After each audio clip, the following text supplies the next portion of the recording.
mysterious Native American architecture. They were told by the sky people that that is where they were to build. 12,000-year-old petroglyphs. They're telling us that they were in contact with a superior intelligence. And known hotspots. Native Americans said Skinwalker Ranch has been cursed like this for thousands of years. Ancient reports of unidentified lights in the night sky. And alien contact. The Hopi believed that the sky people came down from the Pleiades star system. Can be traced throughout the history of America's indigenous peoples. People have been having encounters with extraterrestrials for thousands of years.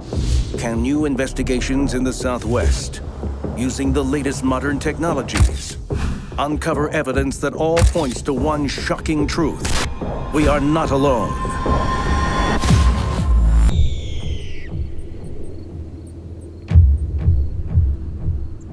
The American Southwest is home to a native people who have thrived in this rugged, arid landscape for over 10,000 years. The earliest settlers here passed down an oral history that tells us much about the lives they lived, how they survived, and what they believed. We believe the mountains are gods, are spirits, spirit guides. And certain places that our ancestors identified as cursed are still cursed to this day. There are places on the earth where the energy is bad. Skinwalker Ranch is bad. Northeast Utah, in a harsh expanse of desert, along a lonely, worn-out road, there is an abandoned 512-acre homestead called Skinwalker Ranch. Skinwalker Ranch is probably one of the most famous places in North America for having weird activity, and its history goes really far back. People have observed a lot of things that just can't be explained. According to Navajo legend, a skinwalker is a malevolent entity who has the ability to transform into an animal. The Navajos say that skinwalkers are actually human witches that can transform into varying animals, wolves, bears, but they're evil. They're using the same power that healers do to bewitch people or make people sick or hurt people. It's something that moves in and out of its skin. They're always like, you know, stay away from the skinwalkers. It's like voodoo. I am talking about Navajo witchcraft. And so if you don't know how to protect yourself, you will have an experience with a skinwalker. People see them at night running along the side of their car or see them out walking around their ranches, and they believe when you see a wolf that's acting strange, that might actually be a skinwalker. The local Indian tribe, the Utes, believe in skinwalkers so much that it scares them. I mean, the reservation is very close to the ranch, and the Utes hang chunks of hair and skin on the gates and the fence lines to keep the skinwalker in. It's very much a belief for them to go through that kind of effort to keep the skinwalker away from them. Since 1994, Skinwalker Ranch was known as the Sherman Ranch, owned by Terry Sherman, who claimed he and his family endured a series of frightening events they attributed to skinwalkers. Events that ultimately drove them away from their property. There have been very bizarre cattle mutilations that have taken place in very inexplicable ways, in my opinion. A calf mutilation that occurred in broad daylight within a span of 30 minutes. It's horrible. With a femur removed out of the socket, the animal just stripped.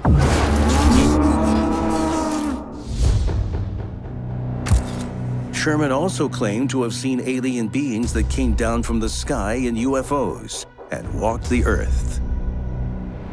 For decades, Skinwalker Ranch and the surrounding areas in the Uinta Basin have been known to have incredible UFO sightings.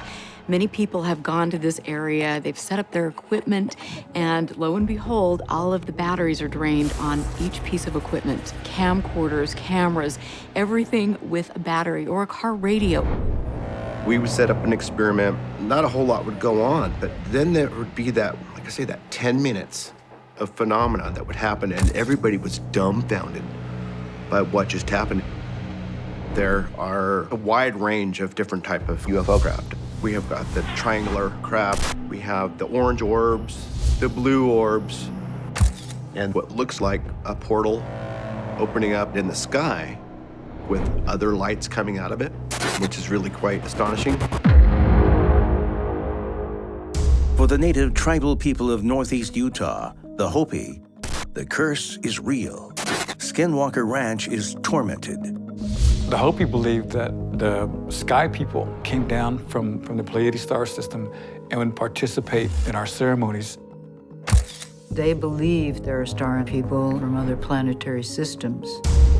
Skinwalker Ranch could be a portal, and these different beings from these different dimensions are coming through.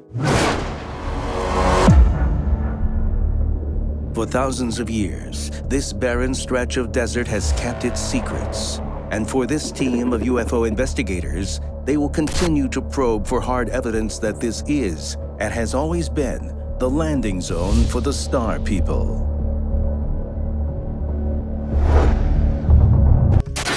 We now know that the star people were probably extraterrestrial intelligences who influenced these people.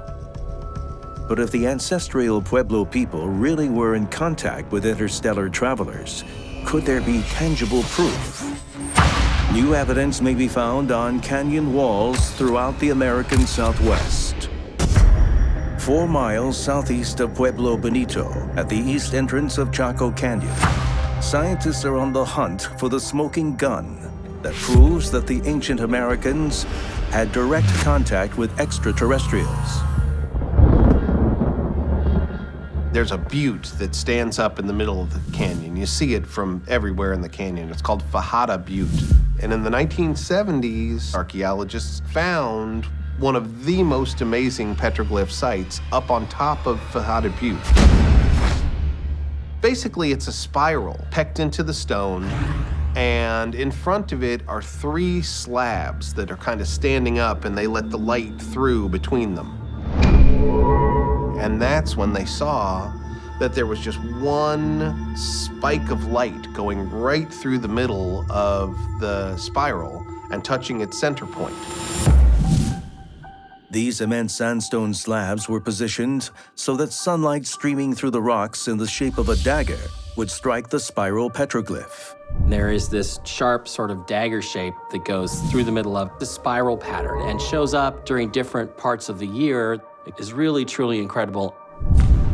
Between 2,000 and 4,000 years ago, the Pueblo people created an incredibly sophisticated sun calendar to help them track time. What's so interesting to me about that calendar at Fajada Butte is that it tracks the cycles of the sun and the moon precisely.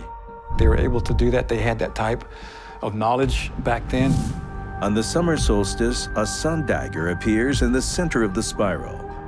On the winter solstice, 2 daggers bracket the spiral.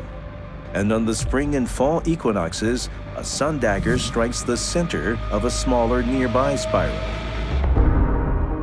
This incredible monument was also used to track an area of the sky where the moon appears only every 18.6 years.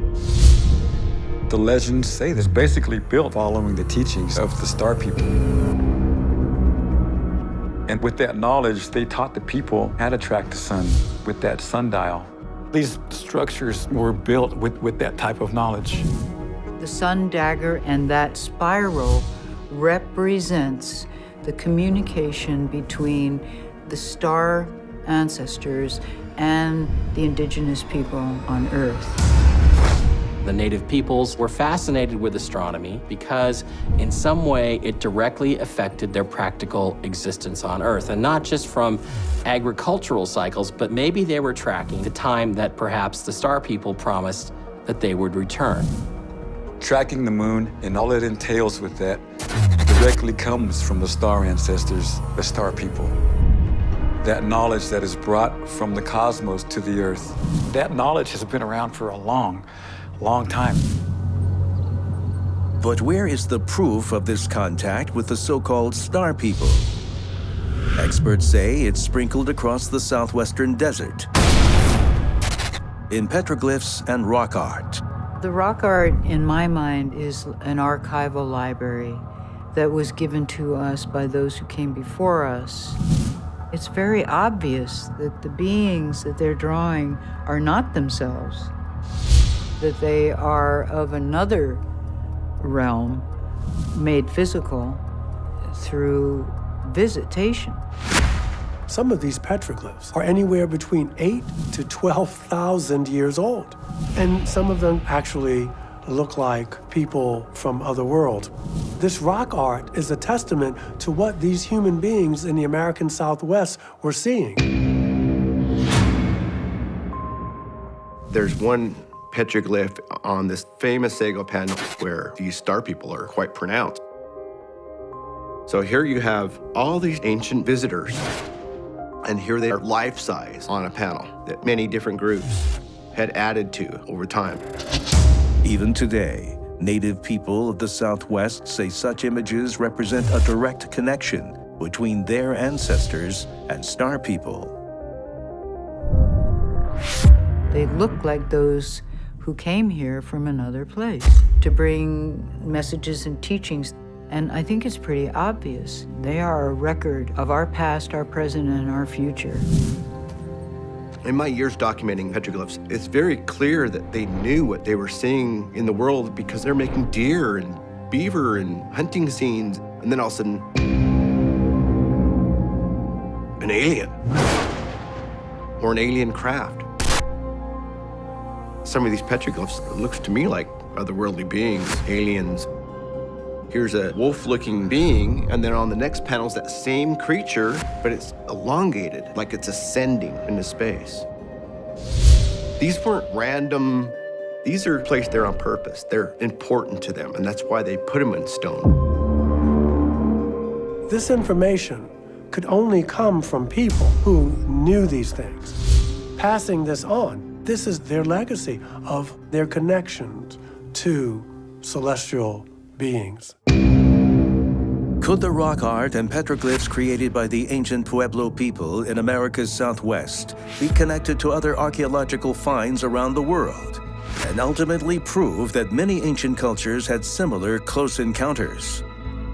There are cave paintings in North Africa, and Algeria, for example, has got one that's about 6,000 years old. That doesn't look like any kind of ancient being or person at all. And you can tell, I mean, they have antennae, they have helmets, some of them. The Aboriginal people of Western Australia say these cave paintings represent the Wanjinas. Sky beings are spirits from the clouds who came down from the Milky Way during dream time. These are going back tens of thousands of years.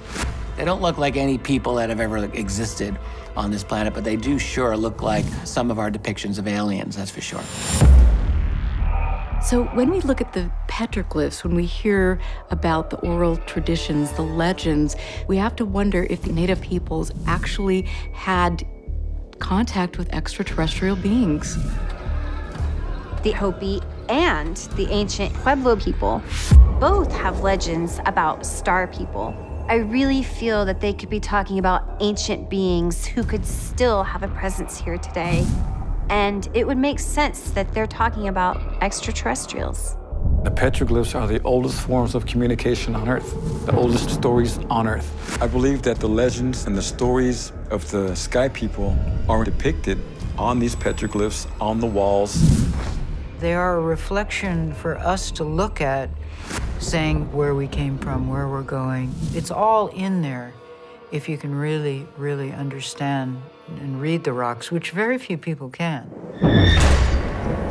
For many UFO investigators, the petroglyphs and rock art all over the world provide an abundance of evidence of our ancestors' direct contact with extraterrestrials. The smoking guns are everywhere.